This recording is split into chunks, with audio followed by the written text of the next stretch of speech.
Halo sobat, jumpa lagi. Melanjutkan kisah Krisna Gosasra dan Sapu Inten untuk sobat semua. Kali ini dalam episode Maisa Jenar kembali ke Banyu Biru.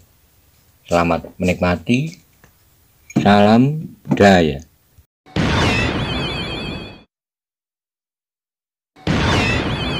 Pada episode sebelumnya dikisahkan bahwa utusan Arya Saloka telah tiba di Gunung Kidul untuk menemui Maisa Jenar dan mengabarkan tentang hilangnya Widuri. Ketika Maisa Jenar mendengar kabar itu, maka ia ingin segera kembali ke Banyu Biru untuk ikut mencari hilangnya Widuri, sehingga menyebabkan Roro Wilis merasa terganggu.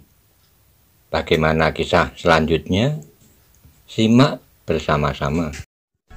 Monggo kula aturi subscribe, like, komen, saha share.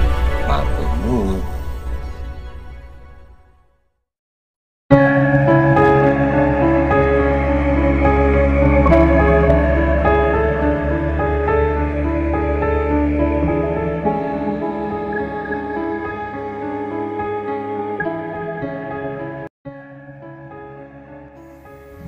Akhirnya Maisa Jenar telah mengambil keputusan untuk pergi ke Banyu Biru besok bersama Bantaran. Keputusan yang sangat berat namun harus dilakukan menurut panggilan hatinya. Sekali lagi ia terpaksa mengorbankan kepentingannya sendiri, kepentingan yang sangat berharga bagi hidupnya, dan sekali lagi ia mengorbankan perasaan seorang gadis yang dicintainya.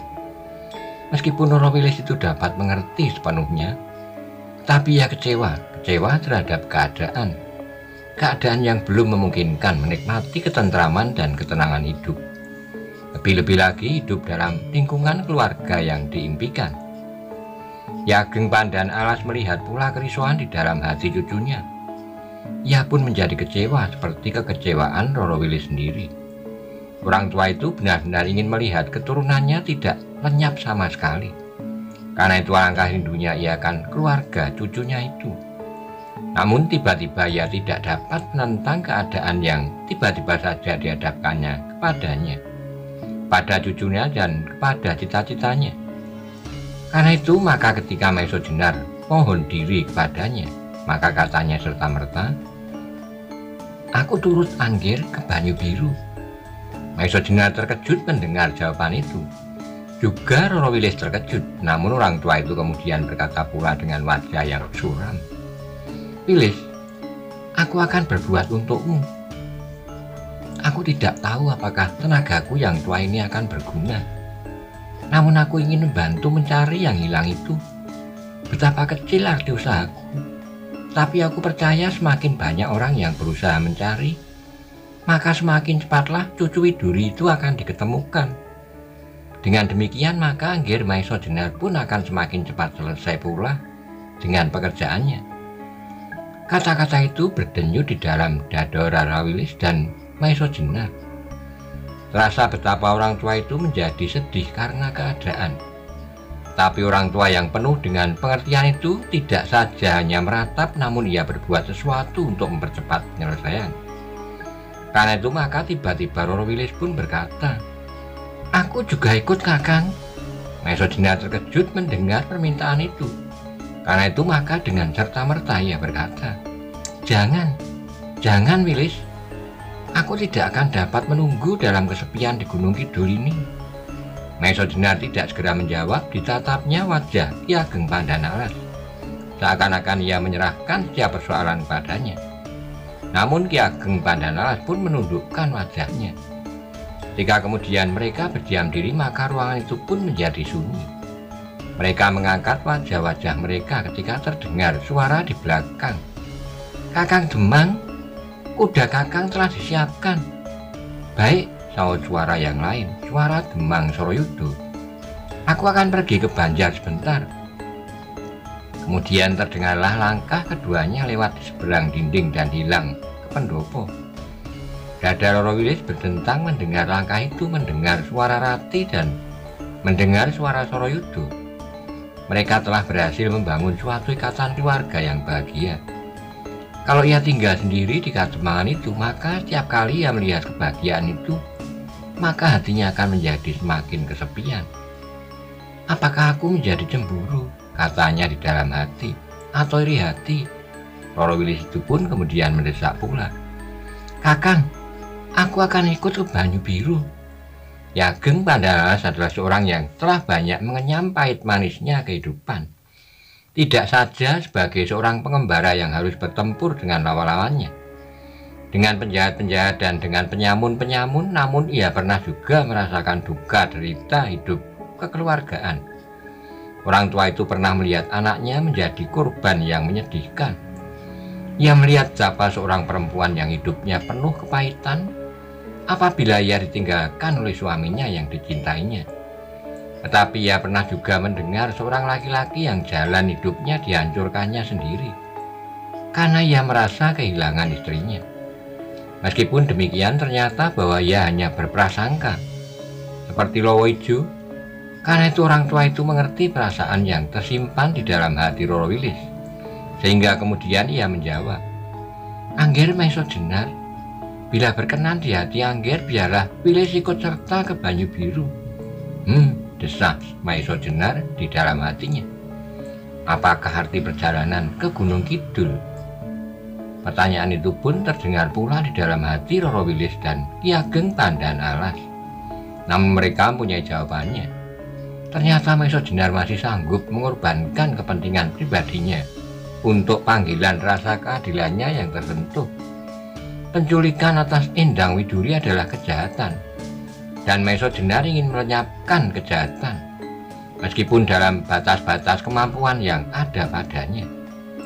Maiso Jenar itu pun kemudian terpaksa menerima permintaan Roro Wilis itu.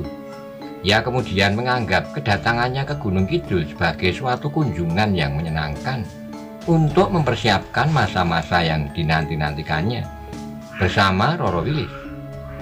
Demikianlah maka di suatu pagi yang cerah bersiaplah sebuah rombongan di halaman Kademangan Gunung Kidul.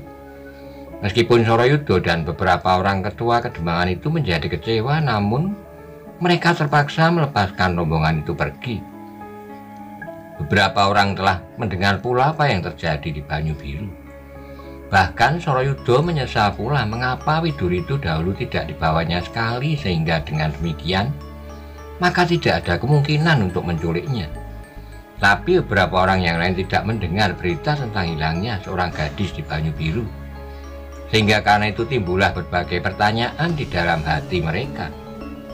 Beberapa orang tua-tua yang melihat Ki Ageng Pandanalas ikut juga dalam rombongan itu dengan berkelakar berkata, "Ki Sentanu, hati-hatilah, jangan sampai terjadi bahwa kuda itu nanti yang menaikimu."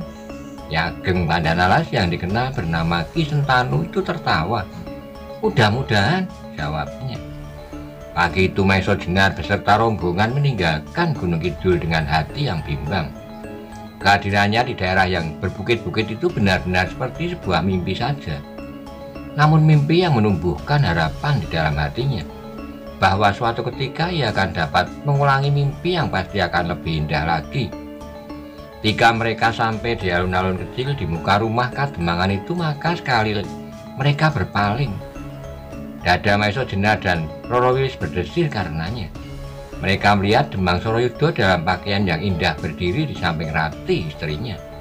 Mereka melambaikan tangan mereka sambil tersenyum. Tetapi senyum itu seakan-akan sama sekali tidak ditujukan pada mereka. Senyum itu adalah senyuman kebahagiaan mereka sendiri. Rati yang berdiri di samping Soroyudo itu nampak kepucat-pucatan. Ia tidak tahan berdiri terlalu lama, karena itu maka segera ia masuk kembali ke halaman. Maiso Jenar yang melihat Rati itu dengan tergesa-gesa masuk kembali berkata tanpa sadarnya, "Apakah Nyai Demang itu sakit?" Roro Wilis menundukkan wajahnya sambil menggeleng. "Ia tidak sakit," jawabnya. "Tetapi ia terlalu pucat dan hampir sehari-harian berada di pembaringannya. Anak itu sedang ngidam. Ia telah mengandung 3 bulan. Oh," Maiso Jenar tidak bertanya lagi. Tanpa disengaja ia telah menyentuh hati Roro Wilis pula. Karena itu sekali lagi ia menarik napas dalam-dalam dan kemudian diangkatnya wajahnya memandang jalan-jalan di depannya. Jalan yang keras kemirah-mirahan karena tanah yang liat. Di kejauhan dilihatnya bukit-bukit kapur yang kering, namun di arah yang lain nampaklah sawah-sawah yang menghijau segar. Gunung Kidul adalah suatu daerah yang bercampur baur. Ketika kemudian mereka telah melintasi perbatasan induk Kademangan, maka kuda-kuda itu mulai dipacu. Ki Sentanu kini bukan lagi seorang tua yang ketakutan duduk di atas punggung kuda. Namun tiba-tiba wajah menjadi bersungguh-sungguh dan katanya perlahan-lahan, "Marilah, mumpung masih pagi." Bantaran yang berkuda di paling depan mempercepat kudanya pula. Suara kaki-kaki kuda itu berderak-derak di atas tanah yang kering. Debu yang putih mengepul tinggi di udara, menabiri daerah yang mereka tinggalkan. Daerah yang meskipun hanya sekelumit namun telah menyentuh hati Maiso Jenar. Sedemikian dalamnya. Kini mereka menghadapi jalan yang terbentang memanjang seperti sebuah jalur-jalur yang tak terkira panjangnya. Membelit lereng-lereng bukit, menghujam lurah-lurah dan mendaki tebing. Kali-kali menghilang di balik puntuk-puntuk yang menjorok di hadapan mereka, untuk kemudian timbul kembali seakan-akan dari dalam tanah. Jalan-jalan itulah yang akan mereka lalui, jalan-jalan yang dilalui beberapa hari yang lampau, dalam arah yang berlawanan. Namun alangkah jauh bedanya perasaan mereka pada saat mereka datang dan pada saat mereka meninggalkan daerah yang baru. Sebentar saja disinggahi panjang hidupnya. Betapapun panjang jalan yang harus ditempuh itu, namun setapak demi setapak dilampauinya pula. Seperti sebuah benang yang digulung di sebelah ujungnya, maka kuda-kuda itu akhirnya akan sampai juga ke ujung yang lain. Telah dilampauinya jurang dan ngarai, ditembusnya hutan-hutan yang lebat pepat, padang-padang rumput, dan dilampauinya jarak yang memisahkan Gunung Kidul dan Banyu Biru. Dan jarak itu tidak terlalu pendek. Setelah mereka menempuh jarak yang panjang itu, setelah mereka melampaui jalan yang jauh, maka mereka kemudian melihat tanah perdikan Banyu Biru yang seakan-akan terbentang di lereng bukit Telomoyo itu pun muncul di hadapan mereka. Demikian Maiso Jenar melihat daerah itu, maka hatinya menjadi berdebar-debar. Daerah itu adalah daerah yang sudah dikenalnya dengan baik. Tidak saja liku-liku jalan-jalan kota Banyu Biru, namun lekuk-liku sifat dan watak penduduknya. Penduduk yang rajin bekerja tanpa banyak berteriak-teriak tentang kemampuan diri sendiri. Namun dengan demikian mereka dapat menikmati hasil usaha mereka itu, dan mereka akan dapat mewariskan hasil jerih payahnya kepada anak cucu mereka. Tapi kini tiba-tiba Banyu Biru itu serasa asing baginya. Baru beberapa hari ia berada di Gunung Kidul, namun kedatangannya di Banyu Biru kali ini seolah-olah benar-benar seperti orang baru. Terasa Banyu Biru itu tidak seperti Banyu Biru yang ditinggalkannya beberapa hari yang lampau, sepi dan penuh rahasia. Banyu Biru bagi Maiso Jenar seperti menyimpan persoalan-persoalan yang tidak wajar di dalamnya. Warna-warna hijau segar di lereng bukit nampaknya sebagai sebuah tabir yang membayangi daerah di lereng bukit itu, sebagai sebuah tabir yang menyimpan berbagai persoalan. Ketika Maiso Jenar melampaui daerah-daerah perbatasan kota, dilihatnya beberapa orang sedang berjaga-jaga. Gardu-gardu perundan kini telah dipenuhi oleh orang-orang yang sedang bertugas seperti dalam saat-saat Banyu Biru sedang berperang. Mereka mendapat tugas untuk mengawasi kemungkinan orang yang menculik Widuri lolos dari Banyu Biru atau sengaja membawa Widuri keluar untuk disembunyikan. Namun penjaga-penjaga itu seakan-akan sama sekali tidak berarti. Widuri masih belum ditemukan, seperti lenyap di telan lereng-lereng bukit. Pada para penjaga itu Bantaran bertanya, "Apakah kau sudah mendengar kabar tentang hilangnya gadis itu?" Penjaga itu menggeleng jawabnya, "Belum, masih belum ada tanda-tanda apapun tentang gadis itu." Bantaran tidak berkata lagi, mereka berpadu semakin kencang, seakan-akan takut terlambat. Namun dalam pada itu Maiso Jenar berkata kepada Bantaran, "Bagaimana?" "Gelap," sahut Bantaran. Maiso Jenar menarik napas dalam-dalam, apakah ia dapat berbuat sesuatu yang dapat menyingkap tabir kegelapan itu, dan Kebu Kanigoro sendiri tidak. Apakah yang dapat dilakukannya seorang diri atau berdua dan bahkan bertiga dengan Ki Ageng Pandhanalas dan Roro Wilis di antara ratusan orang Banyu Biru sendiri, termasuk orang-orang seperti Ki Ageng Gajah Suro, Lembu Suro, mungkin Ki Ageng Surodipoyono pula, Arya Saloka dan lain-lainnya. Mungkin mereka tidak dapat bertempur setangkas Kebu Kanigoro, namun mereka akan lebih mengenal daerah Banyu Biru, seperti mereka mengenal semua ruang di dalam rumah mereka sendiri, seperti mereka mengenal halaman mereka sendiri. Mereka mengenal setiap penduduk Banyu Biru seperti mereka mengenal istri dan anak-anak mereka sendiri. Dan ternyata mereka itu tidak berhasil menemukan Endang Widuri. Lalu apakah kedatangannya akan berarti? Tapi betapa ia menjadi bimbang akan usahanya, namun ia tidak akan dapat berdiam diri tanpa berbuat sesuatu. Ia harus berbuat, apakah berhasil, apakah tidak berhasil adalah masalah yang tak dapat dipecahkannya. Tetapi ia tidak boleh berputus asa, apalagi sebelum ia berbuat sesuatu. Namun Maiso Jenar tidak dapat melepaskan kesan yang menggores di hatinya bahwa ada sesuatu yang tidak wajar telah terjadi, sesuatu yang tidak dapat dibentukannya dan dirabanya. Rombongan itu pun meluncur di antara sawah-sawah dan ladang di dataran yang terbentang di hadapan Bukit Tilomoyo itu. Namun terasa pula seakan-akan batang-batang padi yang tumbuh di sawah serta Porowijo yang menghijau di ladang-ladang memandangi rombongan itu dengan penuh prasangka. Seakan-akan mereka sama sekali membisu atas kedatangan itu. Bahkan seakan-akan batang-batang padi dan Porowijo itu telah menyembunyikan rahasia yang tak boleh diketahui oleh Maiso Jenar dan rombongannya, bahwa seolah-olah Endang Widuri yang hilang itu telah disembunyikan pula di sana. Tetapi rombongan itu berpacu terus. Beberapa orang petani memandangi mereka dengan wajah yang kosong. Hanya satu-satu di antara mereka berbisik, Maiso Jenar telah datang pula untuk menemukan gadis yang hilang itu. Tapi kembali mulut mereka terkatuk rapat-rapat kala rombongan itu lewat di hadapan mereka. Beberapa orang yang melihat rombongan itu merayapi tebing Bukit Tilomoyo segera menyampaikan kepada Ki Ageng Gajah Suro. Aryo yang mendengar pula laporan itu bertanya dengan serta-merta, "Bantaran telah kembali?" "Ya," jawab orang itu. "Sendiri?" "Tidak, beberapa orang itu bersamanya." "Paman Maiso Jenar," desis Arya Saloka. Karena itu segera ia menyiapkan diri untuk menjemput gurunya itu. Tiba-tiba timbullah kembali harapan di dalam dadanya.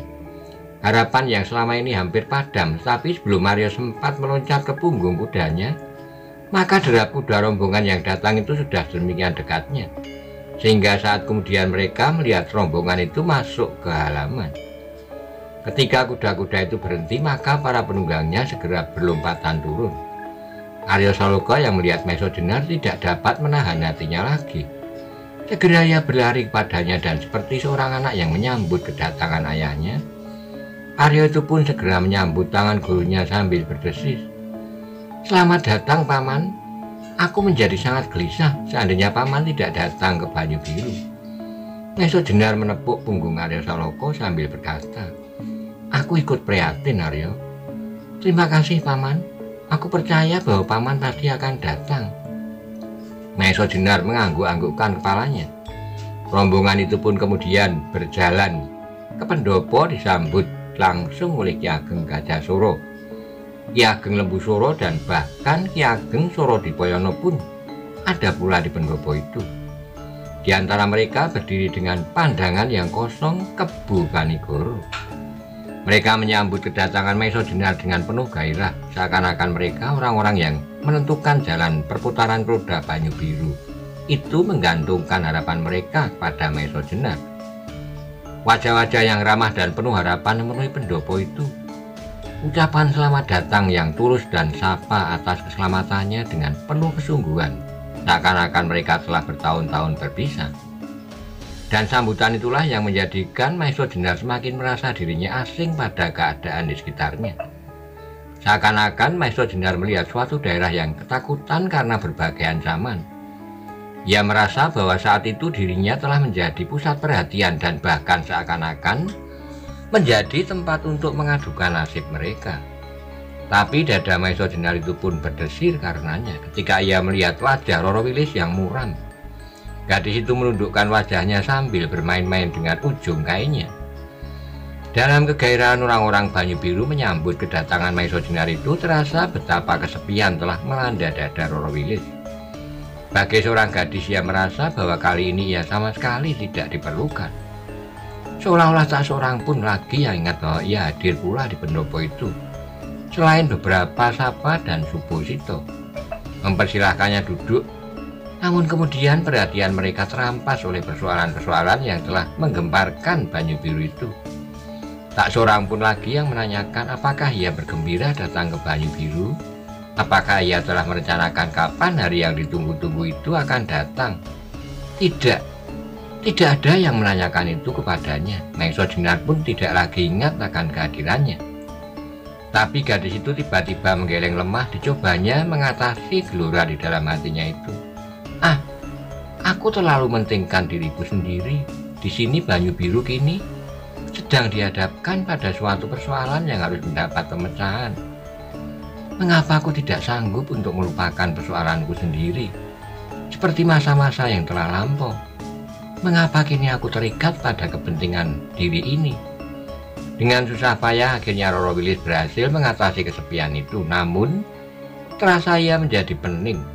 Ia sama sekali tidak dapat turut bercakap-cakap dengan orang-orang lain seperti masa-masa yang lampau. Bahkan dengan Maesa Jenar pun seakan-akan tak ada persoalan yang dapat dipecahkan meskipun hanya untuk berpantas-pantas. Tapi kini ia sudah tidak lagi mengeluh bahwa percakapan mereka hanya semata-mata berkisar kepada persoalan Widuri yang hilang itu. Meskipun demikian, Maesa Jenar tidak dapat melupakan kesan itu, kesan kesepian yang memancar dari wajah Roro Wilis. Sehingga kemudian terloncatlah pertanyaan kepada Ki Ageng Gajah Suro. Ki Ageng, apakah Nyai ada di rumah? Oh, ada, sahut Gajah Suro terbata-bata. Ia tidak segera mengerti maksud pertanyaan itu, sehingga Maesa Jenar itu pun berkata kepada Roro Wilis, Wilis, ternyata Nyai Ageng ada pula di belakang. Barangkali engkau akan dapat membantunya. Oh, tidak perlu Adi. Biarlah Adi Wilis duduk saja di sini. Roro Wilis menarik napas. Ia merasa bahwa ternyata Maesa Jenar masih juga mengingat dirinya. Karena itu segera ia menyaut, baiklah Kakang, lebih baik aku ke belakang. Roro Wilis tidak menunggu jawaban dari siapapun. Segera ia bergeser dan turun ke halaman, membebaskan dirinya dari kesepian di dalam keriuhan persoalan hilangnya Widuri. Meskipun ternyata di sudut terpendam rasa rindunya terhadap gadis yang nakal itu. Gadis itu harus ditemukan, desisnya seorang diri. Di hari pertama itu, Maesa Jenar mendapat banyak bahan yang didengarnya mengenai hilangnya Widuri. Aryo Saloko bercerita tidak ada habisnya tentang soal itu. Didengarnya pula dari mulut gadis yang melihat hilangnya Widuri, bagaimana seorang laki-laki telah mendukungnya menghilang ke dalam semak-semak. Persoalan itu menjadi semakin rumit di dalam hati Maesa Jenar. Aryo Saloko ternyata lebih mencemaskan nasib Endang Widuri dari yang lain-lain, dan Maesa Jenar pun dapat mengerti pula. Kebo Kanigoro sendiri nampaknya tidak berusaha sungguh-sungguh untuk mencari anaknya yang hilang itu. Sudah beberapa hari Endang Widuri tidak dapat ditemukan, namun Kebo Kanigoro itu masih saja berada di rumah Ki Ageng Gajah Suro. Hanya kadang-kadang ia pergi untuk mencoba mencari Widuri, namun sebenarnya kemudian ia telah kembali. Kadang-kadang malam hari ia pergi, namun di pagi harinya Kebo Kanigoro telah berada di biliknya pula. Tapi Maesa Jenar tidak dapat menanyakannya langsung kepada Kebo Kanigoro. Meskipun kadang-kadang pertanyaan itu sedemikian mengganggunya, namun ia selalu berusaha untuk menekannya rapat-rapat di dalam lubuk hatinya. Namun tiba-tiba kembali Banyu Biru menjadi gempar. Ketika hampir semua orang berputus asa, maka terjadilah suatu peristiwa yang membakar kemarahan rakyat Banyu Biru. Ternyata hilangnya Widuri akan membawa akibat yang berkepanjangan. 2 hari setelah Maesa Jenar berada di Banyu Biru, maka tiba-tiba salah sebuah gardu peronda pada malam hari melihat sesosok tubuh yang menimbulkan kecurigaan mereka. Ketika orang itu disapa oleh para peronda, maka tiba-tiba orang itu cepat-cepat berjalan menjauh. Sudah tentu para peronda tidak akan membiarkannya pergi sebelum didapatnya penjelasan siapakah orang itu dan apakah keperluannya. Namun orang itu benar-benar tidak mau mendekat, bahkan ketika mereka orang berusaha mendekatinya, orang itu pun mencoba berlari. Dengan sigapnya para peronda itu mengejarnya, beberapa orang mendahulunya dan mencegahnya, sehingga orang yang mencurigakan itu segera terkepung rapat-rapat. "Siapa kau?" desak penjaga itu. Jawaban orang itu benar-benar mengejutkan, katanya, "Apakah kepentinganmu dengan namaku?" Para penjaga itu benar-benar keheranan sehingga sesaat mereka berdiam. Namun kemudian salah seorang diantaranya bertanya pula, "Kisanak, kami adalah para peronda dari Banyu Biru. Kami mempunyai wewenang untuk mengetahui setiap orang yang berada di dalam wilayah perondaan kami. Karena itu, maka katakanlah siapakah Kisanak dan apa keperluan Kisanak?" Kembali para penjaga itu terkejut. Orang yang tak mereka kenal itu tertawa perlahan-lahan, jawabnya, "Baiklah, kalau kau ingin mengenal namaku, orang memanggil aku Mas Karebet." Para penjaga itu mengerutkan keningnya. Nama itu asing bagi mereka, karena itu maka salah seorang bertanya pula, "Dari manakah asal Kisanak dan apakah keperluan Kisanak di malam hari begini?" "Tidak apa-apa," jawab orang yang ternyata bernama Karebet itu. "Aneh, tapi biarlah kau jawab, dari manakah asalmu?" "Aku berasal dari jauh, apa pedulimu?" Para penjaga itu menjadi semakin curiga, sehingga kemudian salah seorang daripadanya membentak, "Jangan mempersulit pekerjaan kami. Katakanlah apa keperluanmu. Kalau kau berkunjung ke salah seorang penduduk Banyu Biru, siapakah yang telah kau kunjungi itu?" Karebet mengerutkan keningnya. Tiba-tiba ia bertolak pinggang dan berkata lantang, "Jangan ganggu aku, biarlah aku berbuat sesuka hatiku. Tidak mungkin Kisanak, tidak mungkin seseorang kan dapat berbuat sekehendak sendiri. Di tanah perdikan ini ada peraturan-peraturan yang harus ditaati. Taatilah siapa yang mau mentaati, aku tidak." "Jangan berkeras kepala, Karebet," bentak seorang penjaga yang kehilangan kesabaran. "Kau mencoba mancing kemarahan kami. Apakah sebenarnya kepentinganmu? Jangan bertanya-tanya lagi. Aku akan pergi, minggir. Jangan berbuat seperti orang alasan. Taatilah peraturan kami. Kami adalah alat-alat untuk menegakkan peraturan itu." "Tidak ada peraturan yang dapat mengikat aku," sahut Karebet lantang. "Peraturan bagiku adalah ikatan-ikatan yang tak berarti. Aturan bagiku adalah kedua belah tangan dan kedua belah kakiku, pedang di lambungku, dan taruhannya adalah nyawaku." Para penjaga itu benar-benar menjadi heran. Apakah orang itu orang gila ataukah orang yang tak waras? Namun menilik sikapnya, maka orang itu benar-benar berbahaya bagi mereka. Sehingga karena itu maka mereka segera mempersiapkan diri. Karebet yang melihat para penjaga itu bersiap berkata pula, apakah yang akan kalian lakukan?" "Kami hanya sekedar melakukan kewajiban kami, Kisanak. Harus menyebutkan nama yang sebenarnya, keperluan yang sebenarnya, dan dari manakah Kisanak yang sebenarnya. Kalau tidak, kami terpaksa menangkapmu dan membawa ke rumah kepala daerah tanah perdikan ini." Karebet itu tiba-tiba tertawa, jawabnya, "Apakah kalian berkata sebenarnya?" "Tentu." "Bagus, cobalah tangkap aku. Sudah aku katakan bahwa peraturan bagiku adalah kedua belah tangan dan kakiku, serta pedang di lambungku." Para penjaga itu serentak bergerak maju, tetapi Karebet pun sudah bersiaga. Bahkan tiba-tiba ia telah mulai dengan sebuah serangan yang benar-benar tidak disangka-sangka. Tangannya bergerak dengan cepatnya menyambar salah seorang dari kelima penjaga itu, sehingga tiba-tiba orang itu terdorong beberapa langkah dan terbanting jatuh.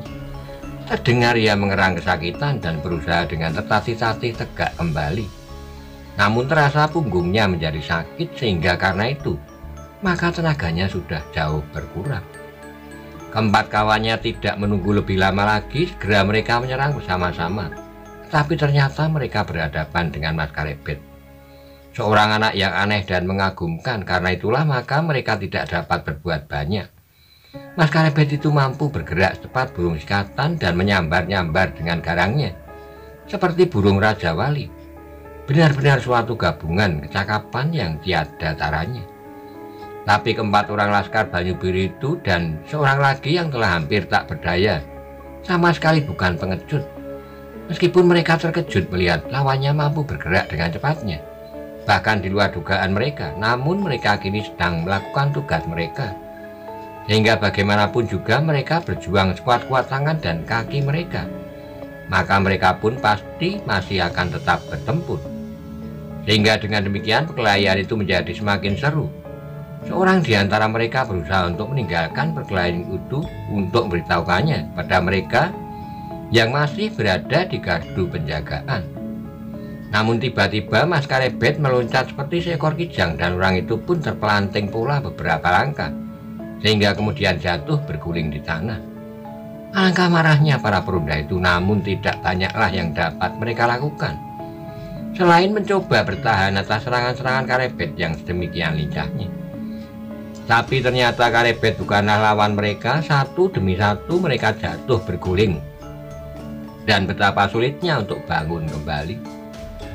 Punggung-punggung mereka terasa menjadi nyeri dan dada mereka menjadi serasa sesak. Betapapun mereka berusaha, namun tenaga mereka benar-benar terbatas, jauh di bawah kemampuan Mas Karebet itu. Akhirnya para perunda itu menjadi benar-benar hampir tidak berdaya. Meskipun mereka masih berusaha untuk berdiri, namun mereka sudah tidak mampu lagi untuk tegak di tempatnya.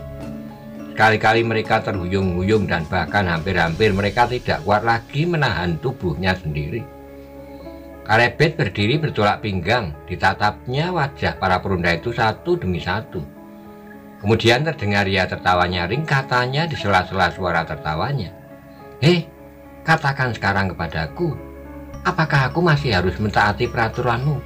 Jawab perunda itu mengejutkan Mas Karebet, singkat namun penuh ketegasan, "Ya." Tetapi kembali terdengar suara Karebet itu tertawa berkepanjangan, katanya pula, "Sekarang kau lihat bahwa peraturan itu tidak berlaku bagiku.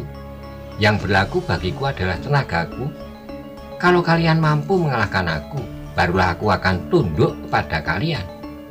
"Mungkin kau mampu mengalahkan kami," sahut salah seorang perunda itu, "tetapi kau tak akan mampu menghapus peraturan yang berlaku di daerah ini. Mungkin kau kali ini dapat menghindarkan diri atas berlakunya peraturan itu, namun tidak untuk selamanya. Kau pasti akan dihadapkan pada satu pilihan, mentaati peraturan yang berlaku di Banyu Biru, atau pergi meninggalkan Banyu Biru